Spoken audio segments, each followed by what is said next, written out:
जुलाई में चालू होगी। और जुलाई में भी वही जो बार बार स्टेटमेंट है वो वही स्टेटमेंट है कि सारे शेयर्स नहीं बढ़ेंगे, सारे म्यूचुअल नहीं बढ़ेंगे, सारे सेक्टर्स नहीं बढ़ेंगे।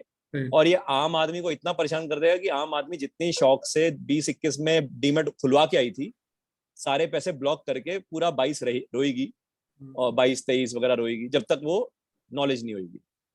सही बात, बहुत से एग्जिट तो भी वही हो होएगा जाएंगे। सिंपल। हाँ, बहुत से एग्जिट हो जाएंगे सिंपल। Right.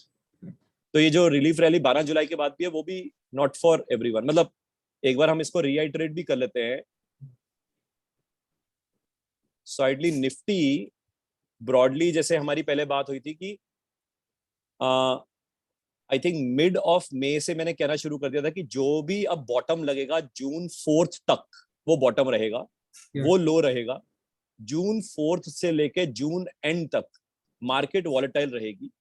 एंड वॉलेटिलिटी में जो लो लगा था वो लो को नॉर्मली ब्रीच नहीं करेगी, यानी कि 16,700 का शायद लो था या 16,600 का कुछ ऐसा था। तो वो लेवल को नीचे की तरफ ब्रीच नहीं करेगी।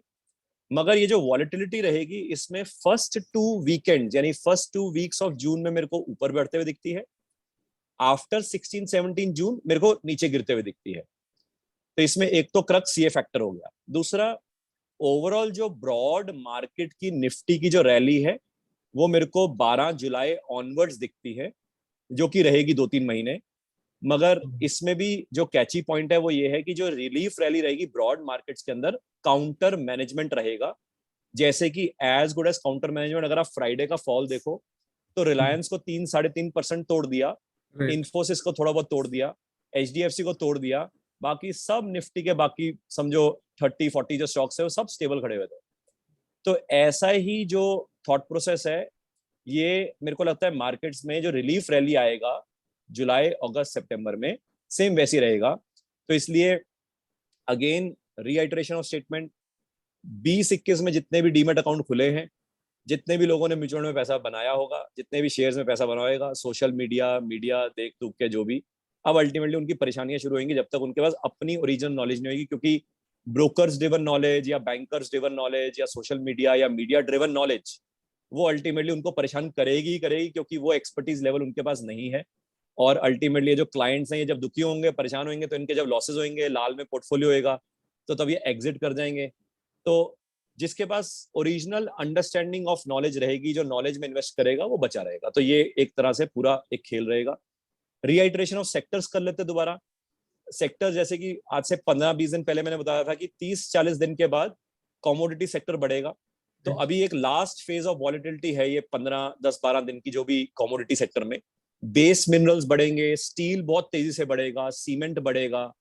तो ये सारे जो सेक्टर्स हैं, या इवन आईटी सेक्टर बढ़ेगा, एक्सेप्ट फॉर दिस 15 डेज नहीं, आफ्टर दिस 15 डेज। मगर वो आईटी सेक्टर में भी या सीमेंट सेक्टर में भी या लेट अस से स्टील सेक्टर में या बेस मिनरल्स में, उसमें भी सारे शेयर्स नहीं बढ़ेंगे। तो उसमें भी सारे सेक्टर्स को इकट्ठा नहीं बढ़ाया जाएगा, तो फेज आउट रहेगा। बीच में रियल एस्टेट सेक्टर बढ़ेगा, रियल एस्टेट के साथ अलाइड सेक्टर्स बढ़ेंगे, पेंट सेक्टर है, कंस्ट्रक्शन सेक्टर है, वो बढ़ेंगे। मगर ये सब सेक्टर्स को काउंटर मैनेजमेंट के तौर पे किया जाएगा। तो इसलिए नॉर्मली जो वो थ्योरी है कि सारे स्टॉक्स को लेके बैठ जाओ या म्यूचुअल फंड में लगाई जाओ, सिप करी जाओ, वो काम नहीं करेगी। क्योंकि अब देखो ना, एक्सिस ब्लू चिप का फंड पिछले 2 साल से चल रहा था, अब एक्सिस के फंड नहीं चल रहे। वो ऐसे ही 2018 में मोतीलाल ओसवाल का टॉप 30 टॉप 25 चलते थे, 2018 के बाद से अभी तक नहीं चल रहे। आज 2016 में मिराए एसेट चलता था, उसके बाद 4 साल मिराए एसेट नहीं चला। उससे पहले आईसीसी डिस्कवरी चलता था, उसके बाद आईसीसी डिस्कवरी नहीं चला। 2007-8 में एचडीएफसी टॉप 200 चलता था, जिसका नाम एचडीएफसी टॉप 100 चल गया, अब वो नहीं चलता। अल्टीमेटली जो लोग बेचारे सेम म्यूचुअल में लगे रहते हैं, तो ये तो शुक्र है 20-21 में सारे म्यूचुअल थोड़े बहुत बढ़ गए, बट अदरवाइज ये चैलेंज रहेगा। तो ये ब्रॉड अंडरस्टैंडिंग है मार्केट्स का। अब जो ये लगता है गोल्ड मेरे को यहाँ से, हालांकि मेरे को गोल्ड पर्सनली बढ़ता हुआ टोटल 2022 में दिखता है, मगर सरप्राइजिंगली, मतलब मैं भी सरप्राइज हूं कि गोल्ड ज्यादा ना बढ़ाते हुए इन्होंने डॉलर इंडेक्स बढ़ा दिया। इसका मतलब ये मार्केट्स बहुत भयानक सिचुएशन प्रेडिक्ट कर रही है, जो शायद मेरे को कहने में हिचक नहीं है, मगर जो ग्लोबल इकोनॉमी और इंडियन इकोनॉमी में क्या लगता है वो धीरे धीरे करके रियलिटीज का ऐसा ना हो कि 2025 से पहले ही सच होनी शुरू हो जाए। तो उसका माहौल बना हुआ है। अब देखो जून के मिड में मैंने कहा था कि चाइना ताइवान का इशू शुरू हो जाएगा, राइट सर, आप वो देख चालू हो सकते गया है। हैं। हाँ चाइना इंडिया का शुरू हो जाएगा, चाइना इंडिया शुरू हो गया है। तो अब यहाँ से एग्रेवेट होते हुए सिचुएशन मेरे को लगता है जो 2024-25 में मैं एक्सपेक्ट कर रहा था वो कहीं 2022-23 में ना कलेश हो जाए। तो मतलब डॉलर इंडेक्स का बढ़ने का मतलब है जब कयामत का सिलसिला दिखता है तो तब गोल्ड छोड़ के डॉलर इंडेक्स बढ़ता है। मेरी पर्सनल ऑब्जर्वेशन थी टिल मार्च कि गोल्ड बढ़ेगा, बट यहाँ से डॉलर इंडेक्स जो बढ़ रहा है तो मेरे को यहाँ से टेम्परली अगले 15 दिन में गोल्ड बढ़ते हुए दिखता है $1900 इंटरनेशनल या 1920 जाते हुए, मगर फिर वापस टूट जाएगा। तो इसलिए आई थिंक गोल्ड भी एक टेम्पररी रिलीफ रैली देगा, ओरिजिनल रैली में नहीं है गोल्ड। तो इसका मतलब साफ सुथरा है कि आज मेरे को एक मैसेज आया कि जी सिल्वर और जो निकल और एल्यूमिनियम का जो आपने पहले 15-20 दिन पहले बताया था, थैंकफुली मेरा बिजनेस था, मैं उसमें थोड़ा बहुत अच्छा प्रॉफिट बना पाया। अब मैं उसको ये जवाब नहीं दे पाया कि आधी अधूरी वीडियो देख के आपने प्रॉफिट तो बना लिया मगर कब निकलना है, कब फंस जाओगे।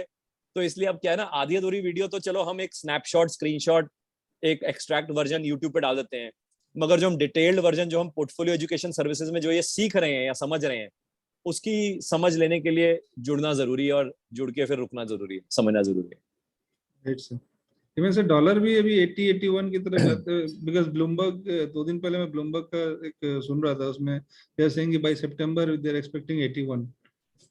तो इनको तो सुनना छोड़ दो, क्योंकि जब ये 81 की प्रेडिक्शन कर देते हैं वो 75 ना चले जाए तो हाँ उसको नहीं, छोड़ वो तो देते हैं। है। बट हाँ, डॉलर इंडेक्स ऑलरेडी स्ट्रांग है, यस ये तो बात सही है।